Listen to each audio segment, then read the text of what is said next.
کہا جائے کہ انتظامیہ غیر سنجیدگی کا یعنی پہ مظاہرہ کر رہی ہے تو یہ بالکل غلط نہیں ہوگا. جی جاوید. لیکن یہ جو مشینری جس کی آپ بات کر رہے ہیں کیوں استعمال میں نہیں لائی جا سکی ہے، اور اس کے ساتھ ساتھ جو حیدرآباد سے تعلق رکھنے والے عوامی نمائندے ہیں وہ کہیں آپ کو نظر آ رہے ہیں؟ جی نہیں، بالکل ہم حیدرآباد شہر تک گئے، وہاں پہ کوئی بھی نمائندہ یہاں پہ موجود نہیں تھا، عوامی نمائندہ، نہ ہی انتظامیہ کی طرف سے کوئی ایسی کوئی خاطر خواہ اقدامات اٹھائے جا رہے ہیں. جبکہ جب آپ نے مشینری کے حوالے سے پوچھا ہے تو یہاں پہ سب سے پہلے انتظامیہ کی جانب سے یہی کہا جا رہا ہے کہ یہاں پہ مشین کے آپریٹرس نہیں ہے، یہاں کے جو پہلے جو سسٹم یہاں پہ تعمیر کروایا گیا کروڑوں روپے کی لاگت سے، اس کو زیر استعمال لانے کے لیے کوئی سورسز نہیں ہے. جبکہ یہاں پہ ہر سسٹم بالکل بنا یہاں پہ موجود ہے جس کو قابل استعمال بنانا بھی اسی انتظامیہ کے ہاتھ میں ہی ہے، مگر انتظامیہ اس کو کارآمد نہیں بنا رہی. جی جاوید.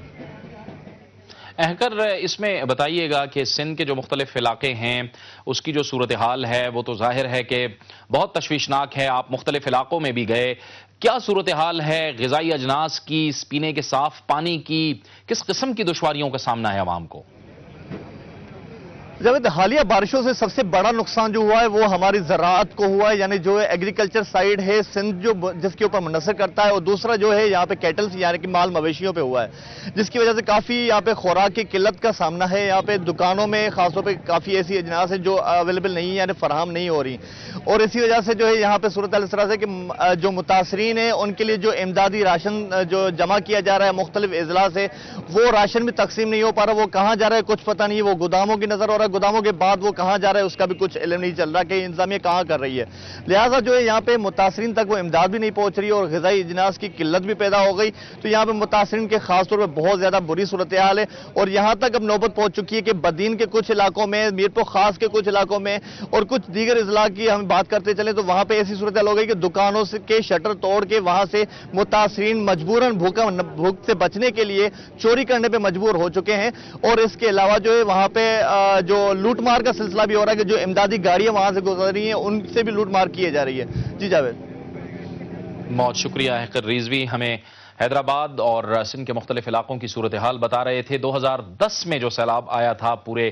ملک کی 20% آبادی کو اور 20% عوام کو جس نے متاثر کیا تھا، اور اربوں ڈالر کا جس سے نقصان ہوا تھا، اس میں جو پاکستانیوں کا جذبہ سامنے آیا تھا، بالکل اسی قسم کے ایک جذبے کی ضرورت ہے. سندھ کے عوام جو اس وقت پریشانی کی حالت میں ہیں، جو اس وقت تکلیف میں ہیں، ہم سب کو چاہیے کہ بڑھ چڑھ کر آگے بڑھیں اور ان کی مدد کریں. وقت ہو چاہتا ہے ایک بریک کا، اور بریک کے بعد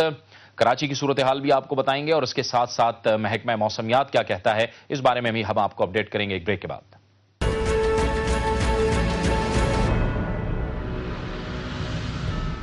پروگرام نیوز واچ میں ناظرین ایک بار پھر آپ کو خوش آمدید کہتے ہیں. کراچی بھر میں بھی بارش کا سلسلہ جو گزشتہ روز سے شروع تھا وہ بھی ایسا لگ رہا ہے کہ تھمنے کا نام نہیں لے رہا، اور بھرپور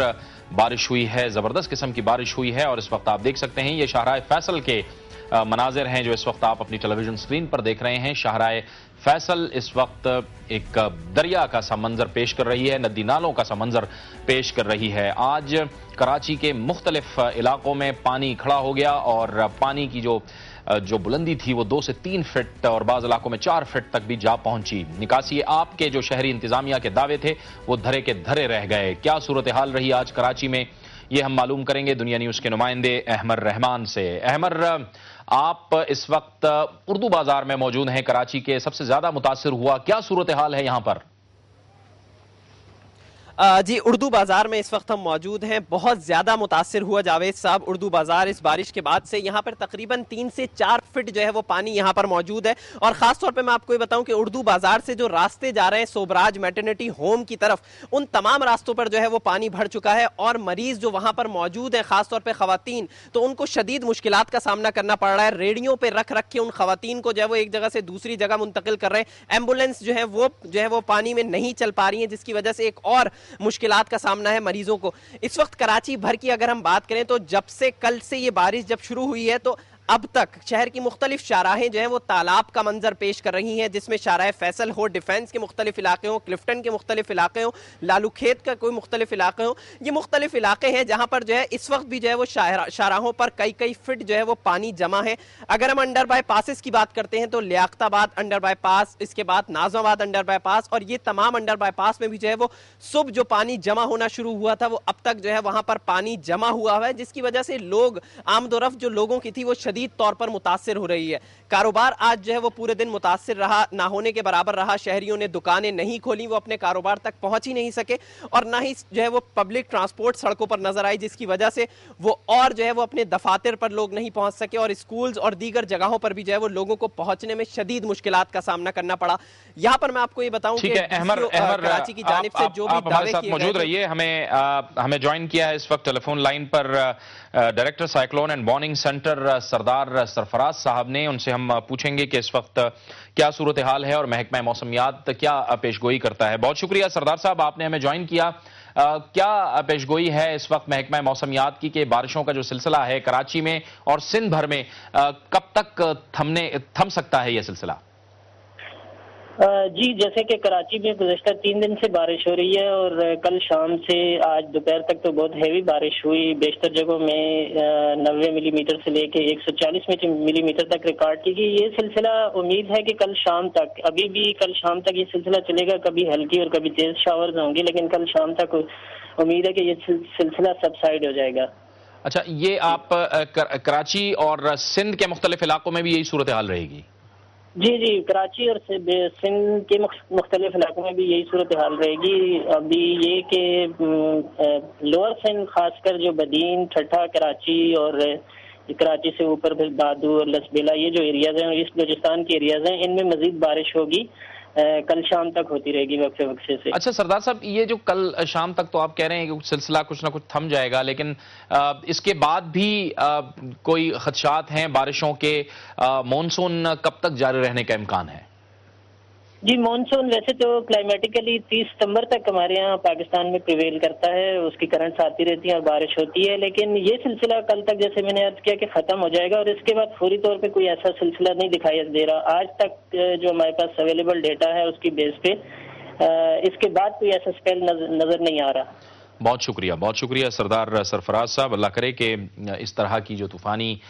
بارشیں ہیں جس سے زحمت بن رہی ہیں وہ نہ ہوں. اور سردار سرفراز کا کہنا تھا کہ اب تک کا جو موجودہ ڈیٹا ہے اس میں ایسی کوئی بات نہیں ہے. ایک بار پھر جائیں گے احمر کے پاس.